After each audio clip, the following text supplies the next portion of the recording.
কুড়িগ্রামের ভুরুঙ্গামারীতে ৮ শতক জমি নিয়ে দীর্ঘদিনের বিরোধের জেরে দুই পক্ষের সংঘর্ষে শহীদুল ইসলাম ৩০ নামে এক যুবক নিহত হয়েছেন।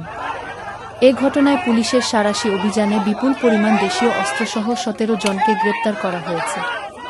সোমবার ১০ আগস্ট দুপুর ২:৩০টার দিকে উপজেলার আন্ধারিঝাড় ইউনিয়নের রায়গঞ্জ ব্রিজসংলগ্ন খামার আন্ধারিঝাড় কানিপাড়া এলাকায় এ সংঘর্ষের ঘটনা ঘটে।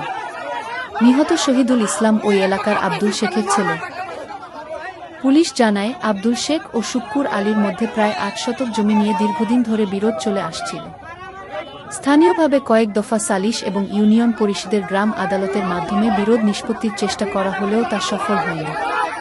নিহতের পরিবারের অভিযোগ, সোমবার দুপুরে শুক্কুর আলীসহ কয়েকজন বিরোধপূর্ণ জমিতে হাল চাষ করে রোপা আমন রোপণের প্রস্তুতি নিচ্ছিলেন। এ সময় শহীদুল ইসলাম ও তার স্বজনেরা সেখানে গিয়ে বাধা দিলে দুই পক্ষের মধ্যে কথা কাটাকাটি শুরু হয়। এক পর্যায়ে তা সংঘর্ষে রূপ নেয়। সংঘর্ষের সময় শহীদুল ইসলামকে মাছ ধরার সরঞ্জাম কোচ দিয়ে আঘাত করা হয় বলে অভিযোগ পরিবারের।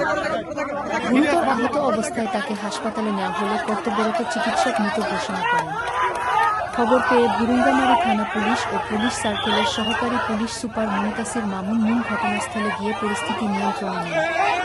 পরে পুলিশ তাৎক্ষণিক অভিযান চালিয়ে মারামারি ও হত্যাকাণ্ডে জড়িত থাকার অভিযোগে ১৭ জনকে বিপুল পরিমাণ দেশীয় অস্ত্রসহ গ্রেপ্তার করে।